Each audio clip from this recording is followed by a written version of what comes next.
1절과 5절에서 여호와께서 모세에게 말씀하셨다라고 시작하고 있습니다. 두 가지를 말씀하고 계십니다. 첫 번째는 뭡니까? 2절 말씀 보시면 모든 나병 환자, 이 모든 나병 환자는 모든 악성 피부병 환자를 포함합니다. 유출증 있는 사람, 몸에서 피가 나온다거나 고름이 나온다거나 그런 겁니다. 시체를 만지거나 닿아서 부정하게 된 사람 모두 진영 밖으로 보내라고 명령을 하십니다.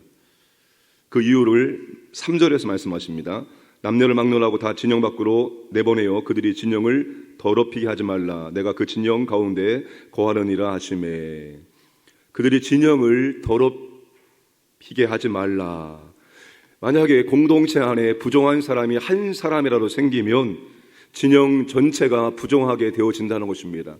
무엇을 따라서 전염이 발생하게 되어 금세 전체로 확산될 수가 있다는 것입니다. 그래서 그들을 진영 밖으로 내보내라, 격리를 시켜라 라고 말씀을 하고 있습니다. 그런데 단순히 전염을 방지하기 위함이 아니라 더 근본적인 이유가 무엇입니까? 내가 그들 가운데 함께 있다는 것입니다. 내가 그 진영 가운데 거하느니라. 거룩하신 하나님께서 진영 가운데 이스라엘 백성들의 정중앙에 그들과 함께하고 있기 때문에 부정함을 제거해야 한다는 것입니다. 하나님은 거룩하시기 때문에 더러운 것과 결코 함께 할 수가 없다는 것입니다. 하나님의 임재와 동거와 동행을 원한다면 공동체는 무엇을 추구해야 됩니까? 거룩함을 추구해야 한다는 것입니다. 하나님의 임재와 은혜를 원한다면 공동체는 더러운 것과 싸우고 거룩함을 추구해야 한다는 것입니다. 자, 하나님은 이 거룩함을 유지하기 위해서 사용하신 방법이 격리입니다. 이게 구약의 방법이죠. 하나님께서 그들을 진영 밖으로 내보내라, 격리시켜라 라고 말씀하십니다. 근데 구약의 방법은 임시적인 방법이지 완전한 방법이 아닙니다. 자, 여러분, 신앙에 넘어오면 예수님께서 이와 같은 사람들, 격리의 대상이 되어지는 사람들 어떻게 합니까? 12년 동안 혈류병 걸렸던 여인을 예수님이 치유하십니다. 나병 환자들을 주님께서 치유하십니다. 심지어 죽은 자를 주님께서 살리십니다. 구약에는 이런 사람들 전부 다 격리의 대상입니다. 절대로 하나님께 나아갈 수 없습니다. 그런데 주님께서 이 사람들을 전부 다 치유하시고 회복하셔서 다시 공동체 안에 들어오게 하셔서 공동체 안에서 다시 생활할 수 있도록 만들어 주셨다는 것입니다. 여러분, 우리가 어떻게 거룩함을 추구할 수 있습니까? 어떻게 거룩함을 유지합니까? 여러분, 죄 안 짓습니까? 하나님 말씀하시는 죄가 뭡니까? 생각만으로 죄입니다. 우리가 누군가를 미워했다? 살인죄를 범한 겁니다. 나라법은 여러분, 우리가 아무리 생각으로 살인죄를 짓든 아니면 누구를 잡아 죽이든 행동에 옮기지 않으면 그만입니다. 하나님의 법 뭡니까? 행동은 당연히죠. 행동도 하지 말아야 될 것 혹은 해야 될 것 하지 않으면 그것도 죄입니다. 마음으로, 입으로 하는 것들 다 죄입니다. 우리는 하루에 몇 번을 죄를 지을까요? 행동, 생각, 말로. 아주 천사 같은 사람, 이런 사람도 하루에 몇 번씩 죄를 질 것입니다. 그럼 천사 같지 않은 저 같은 사람은 하루에 더 많은 죄를 질 것입니다. 그럼 우리는 하나님과 함께 할 수 없습니다. 왜? 죄를 짓기 때문에. 우리 스스로가 거룩함을 유지할 수 없습니다. 우리는 여전히 구원받은 죄인입니다. 여전히 우리는 죄를 지을 수밖에 없는 존재입니다. 그럼 우리 하나님과 함께 할 수 없습니다. 하나님의 임재가 우리 공동체 가운데 함께 할 수 없어요. 한 사람만 죄를 지은 것이 아니라 여기 여러분 다 죄를 지어서 죄인들만 모였는데 어떻게 하나님이 임재하십니까? 그럼에도 불구하고 하나님이 이곳에 임재할 수 있는 한 가지 이유는 예수 그리스도입니다. 그분의 피로 말미암아서 주님이 우리의 모든 죄값을 이미 지불하셨기 때문에 하나님께 나아갈 수 있는 길이 열렸습니다. 언제든지 말입니다. 그러니까 우리는 우리 스스로 거룩함을 유지하기 위해서 노력하는 사람이 아니라 우리의 죄를 위해서 이미 십자가에서 피를 흘리신 예수 그리스도, 그분을 의지하고 그분을 앞세우고 그분과 연합한 관계 속에서 하나님께 나아갈 수 있고 하나님의 임재와 하나님의 은혜를 갈망할 수가 있다는 것입니다. 그러니까 여러분, 이제 우리는 우리의 신앙의 한권은 예수 그리스도와 얼마나 강력하게 연합하느냐에 달려 있습니다. 예수 그리스도 내 마음의 중심, 내 마음의 삶의 중심에 항상 그리스도가 있도록 만드는 게 관건이라는 것입니다. 우리는 그리스도와 연합한 존재이기 때문입니다. 주님이 나무이고 우리는 가지입니다. 그분께 붙어 있으면 열매를 절로 맺나니. 그러니까 주님과 연합의 정도에 따라서 우리는 금, 은, 동 색깔이 달라질 수 있습니다. 그리스도와 더욱더 연합하시기를 주님의 이름으로 축복합니다. 자, 오전에서 다시 하나님께서 모세에게 말씀하십니다. 사람이 사람에게 죄를 지었을 때, 여기서 말하는 사람과 사람이라는 것은 이스라엘 공동체 안에 있는 사람들에게 죄를 지었을 때입니다. 공동체 밖에 있는 사람들이 아니라 공동체 안에 있는 사람들에게 죄를 지었을 때 어떻게 죄를 해결하느냐, 이것을 말씀하십니다. 6절 말씀을 함께 읽겠습니다. 6절 시작. 이스라엘 자손에게 이르라. 남자나 여자나 사람이 범하는 죄를 범하여 여호와께 거역함으로 죄를 지으면, 여기 이 말씀이 굉장히 중요한 말씀입니다. 사람이 사람에게 죄를 지었습니다. 분명히 사람이 사람에게 죄를 지었는데, 공동체 안에 있는 사람에게 죄를 지었는데, 하나님 백성 안에 있는 사람들에게 죄를 지었는데, 하나님은 그 죄를 어떻게 여긴다고요? 그 죄를 단순히 사람에게 지은 죄로 여기시는 것이 아니라 하나님께 지은 죄로 간주하겠다는 것입니다. 내가 사람에게 죄를 지었는데 하나님은 그것을 하나님께 지은 죄로 간주하겠다는 것입니다. 예수님이 비슷한 말씀하셨습니다. 마태복음 10장 40절 이하에서 너희를 영접하는 자는 나를 영접하는 것이요 나를 영접하는 자는 나를 보내신 이를 영접하는 것이니라. 또 누구든지 제자의 이름으로 이 작은 자 중 하나에게 냉수 한 그릇이라도 주는 자는 내가 진실로 너에게 이르노니 그 사람이 결단코 상을 잃지 아니하리라 하시니라. 예수님이 지금 예수를 믿는 작은 자에게 한 행동을 예수님께 하는 행동으로 받아들이고 더 나아가 하나님께 하는 행동으로 받는다는 겁니다. 자, 마태복음 25장에 주님이 재림하실 때 양과 염소를 구분하십니다. 양은 믿는 자, 염소는 믿지 않는 자입니다. 근데 주님이 이런 말씀하십니다. 내가 줄일 때 너희가 먹을 것을 주었고, 목마를 때 마시게 하였고, 나그네 되었을 때 영접하였고, 헐벗을 때 옷을 입혔고, 병들었을 때 돌보았고, 오게 하셨을 때 와서 보았느니라. 주님이 언제 우리가 이런 일을 했습니까? 우리 주님께 이런 일 한 적이 없습니다. 그때 주님께서 뭐라고 말씀하십니까? 임금이 대답하여 이르시되 내가 진실로 너희에게 이르노니 너희가 여기 내 형제 중 지극히 작은 자 하나에게 한 것이 곧 내게 한 것이니라. 믿음의 공동체 안에서 믿음의 지체들이 한 행동은 단순히 사람에게 하는 행동이 아니라 예수님께 하는 행동이고 하나님께 하는 행동입니다. 이게 아주 중요한 원리입니다. 우리 교회의 표가 뭡니까? 하나님 사랑, 이웃 사랑입니다. 우리가 믿음의 공동체 안에서 누군가의 하는 행동은 곧 주님께 한 행동이고 하나님께 한 행동입니다. 교회 안에서 나는 하나님께만 예배 잘 드리면 됩니다 라고 생각하시고 믿음의 공동체 안에 소속되지 않고 연결되지 않는 사람은 하나님의 은혜와 복을 받기가 굉장히 힘듭니다.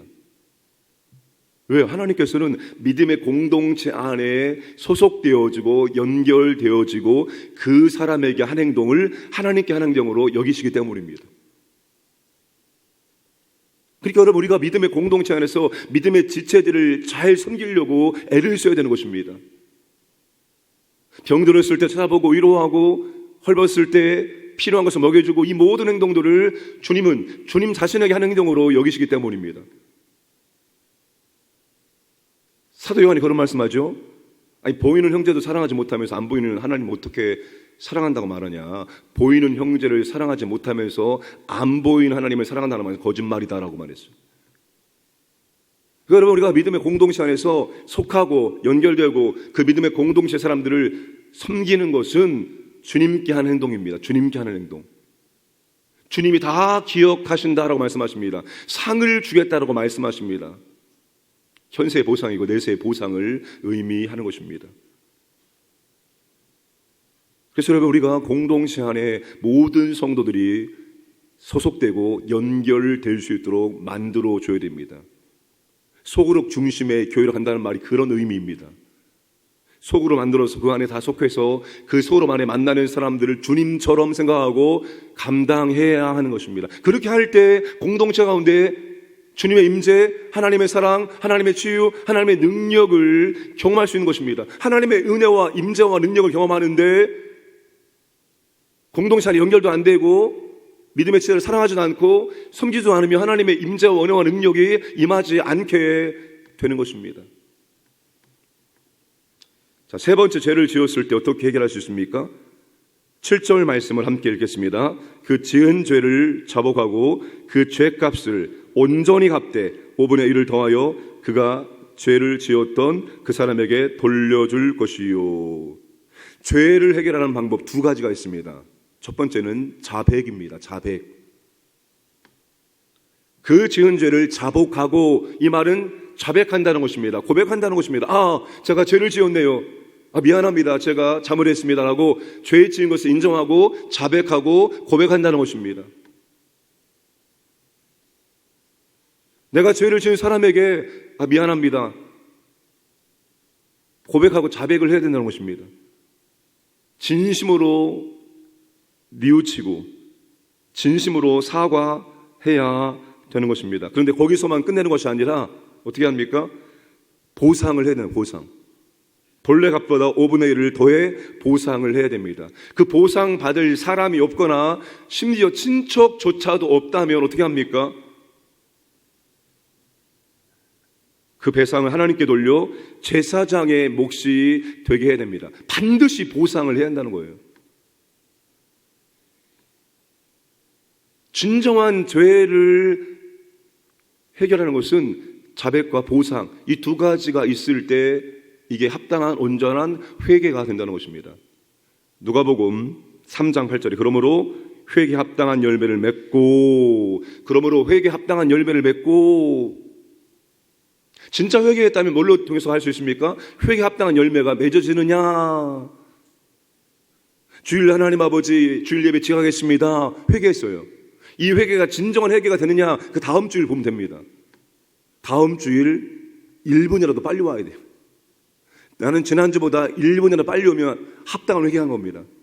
지난주에 10분 늦었는데 이번 주에는 8분 늦었다. 회개, 진정한 회개입니다. 근데 회개를 하는데 합당한 열매를 맺지 않아요. 천주교의 고해성사는 진정한 회개 아닙니다. 왜? 아니, 죄를 지은 것만 고백하지 합당한 열매는 안 맺잖아요. 하나님 우리에게 자백, 고백 플러스 보상입니다. 합당한 열매를 맺어야 됩니다. 여러분, 만약에 누구에게 돈 꾼 게 생각났다면 어떻게 됩니까? 이거 오래 지났으니까, 20년 지났으니까, 10년 지났으니까 됐다가 아니라 생각났으면 가서 갚아야죠. 회개 합당한 열매를, 보상을 행할 때 그게 온전한 회개가 되어지는 것입니다. 자백과 보상이 있을 때 합당한 회개, 온전한 회개가 되어집니다. 내가 누가 싸웠습니다. 누구의 마음을 좀 아프게 했습니다. 하나님께 엄청나게 회개했습니다. 하나님 아버지, 누구랑 싸웠습니다. 그 사람에게 상처 입혔습니다. 용서해 주세요. 온전한 회개되려면 가서 미안합니다. 사과하고 보상. 내가 당신의 마음에 상처를 폈으니까 보상으로 이걸 하겠습니다. 예를 들자면 이런 합당한 열매가 있을 때 그게 하나님 받으시는 회개라는 것입니다. 예수님이 그런 말씀하십니다. 예물을 드리는 것보다 이웃의 원망을 풀어주는 것이 우선이다. 형제에게, 믿음의 공동체 안에 있는 형제에게 원망 들을 만한 일이 생각나면 예배 드리려 가다가도 돌이켜서 화해하고 와서 예배를 드릴 때 그 예물을 하나님께서 받으신다라고 말씀을 하셨습니다. 그러니까 공동체 안에서 관계가 좋아야 된다.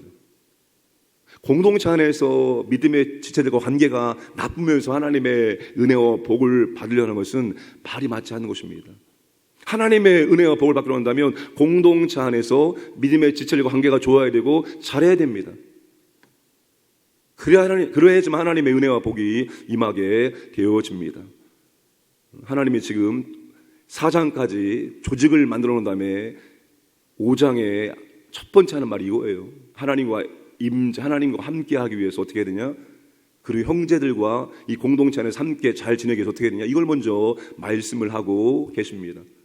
우리는 두 가지죠. 하나님과의 올바른 관계를 맺는 것, 이웃과 올바른 관계 맺는 것. 우리의 첫 번째 이웃은 가족, 두 번째 이유는 믿음의 공동체 지체들, 세 번째 이유, 직장 동료입니다.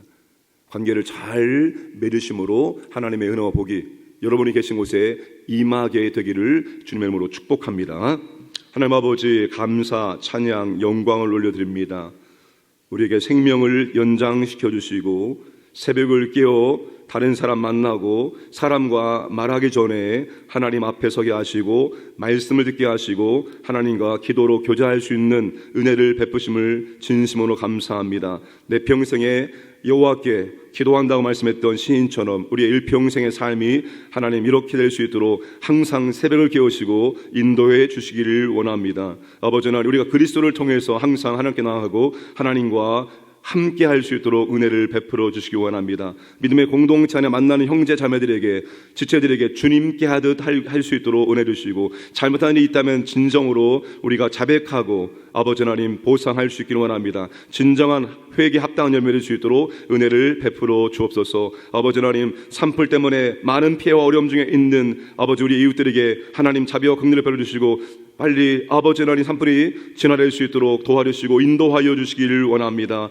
혼란스러운 대한민국 가운데 하나님 개입하셔서 이제 이 혼란스러움이 아버지 하나님 회복될 수 있도록 도와주시고 분열이 연합될 수 있도록 역사해 주시기 원합니다. 오늘 또 황인의 모든 가족들 하나님께서 지켜주시고 보호하시고 인도하여 주옵소서. 가정을, 직장을, 사업장을 아버지 하나님 모든 것들을 보호해 주시고 하나님의 은혜와 사랑과 능력을 경험하고 하나님께 감사와 찬송드리는 복된 날을 살게 하여 주옵소서. 오늘 또 아버지 새벽을 깨어 기도하는 주님의 자녀들 가까이 해주시고 이 시간이 아버지와 교제하는 행복한 시간 될 수 있도록 역사하시고, 특별히 아버지 하나님 간절한 마음으로 기도하는 제목이 싸우니 아버지 하나님 들으시고 풍성하게 응답하여 주옵소서. 감사하며 모든 말씀 예수님의 이름으로 기도드리옵나이다. 아멘.